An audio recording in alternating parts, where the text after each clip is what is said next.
couldn't have made this video without the help of our sponsor, Gray Solo Cup.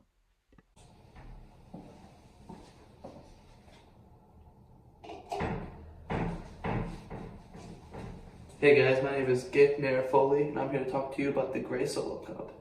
It's like a red Solo Cup, but gray.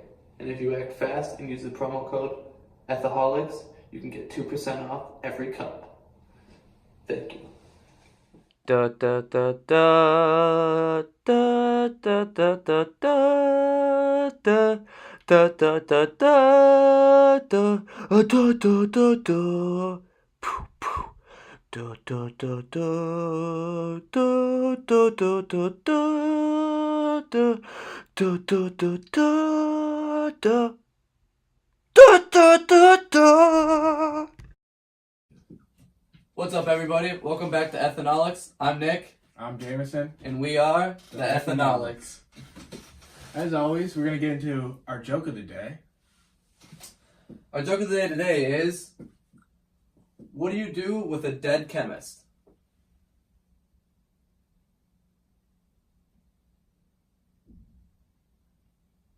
You bury him. Get it? Bury him? So last week, for all of you who didn't tune in, we actually had a very interesting lab of doing distillation of cloves to isolate eugenol. Today we're going to do something a little bit different. We're going to talk about the science of brewing beer. According to beerwriting.com, the four main ingredients of beer are barley, hops, water, and yeast. The basic idea is to extract the sugars from the grains so that yeast can turn into alcohol and CO2 to create beer. There are 5 basic steps to brewing beer. Step 1, malting. The brewing process starts with grains, usually barley. The grains are harvested and processed through a process of heating, drying out, and cracking. The main goal of malting is to isolate the enzymes needed for brewing so that it's ready for the next step. Step 2, mashing. The grains then go through a process known as mashing, in which they are put into hot but not boiling water for about an hour.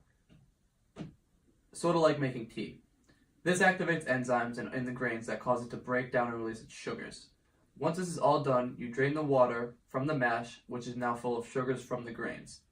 This sticky, sweet liquid is called wort. It's basically unmade beer. Sort of like how dough is unmade bread. Step 3, boiling. The wort is boiled for about an hour before the hops and other spices are added several times. I'm so bored. Yeah, it is getting kind of boring in here. What do you say? Beer break? Nah, dude. A real beer break.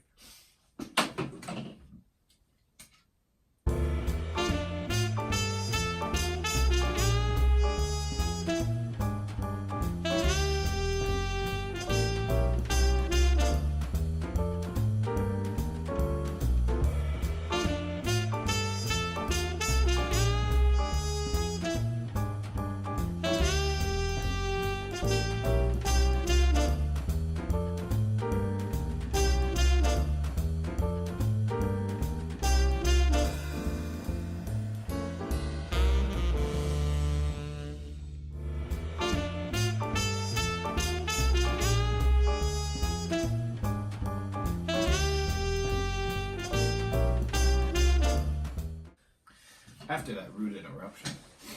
What are hops, you might ask? Hops are small green-like cones, like the fruit of a vine plant. They provide bitterness to balance out all the sugar in the wort and provide flavor.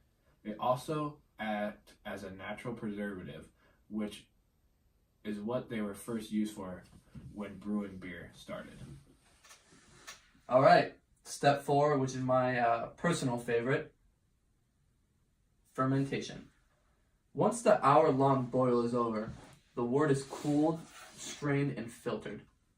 It's then put in a fermenting vessel and yeast is added to it. At this point, the brewing is complete and the fermentation begins. The beer is stored for a couple of weeks at room temperature, or many, many weeks at cold temperatures, while the yeast works as fermentation magic. Basically, the yeast eats up all the sugar in the wort and spits out CO2 and alcohol as waste products. Step 5, bottling and aging. You've now got alcoholic beer. However, it is still flat and uncarbonated.